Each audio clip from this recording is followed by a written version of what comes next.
This is why I wanted to introduce Solzhenitsyn's writings to you. You see, because it isn't merely that your fate depends on whether or not you get your act together and to what degree you decide that you're going to live out your own genuine being. It isn't only your fate, it's the fate of everyone that you're networked with. It's the wrong model because you're at the center of a network. You're a node in a network. Of course, that's even more true now that we have social media. That puts you one person away from a million and two persons away from a billion.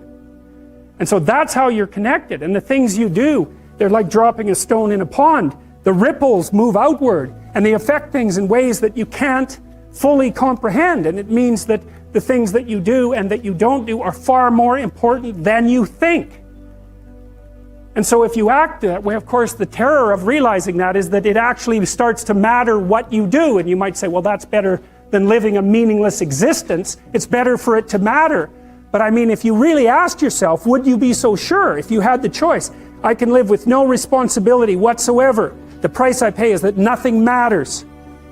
Or I can reverse it and everything matters. But I have to take the responsibility that's associated with that. It's not so obvious to me that people would take the meaningful path. You know, when you say, well, nihilists suffer dreadfully because there's no meaning in their life and they still suffer. Yeah, but the advantage is they have no responsibility. So that's the payoff, and I actually think that's the motivation. Say, well, I can't help being nihilistic. All my belief systems have collapsed. It's like, yeah, maybe. Maybe you've just allowed them to collapse because it's a hell of a lot easier than acting them out. And the price you pay is some meaningless suffering. But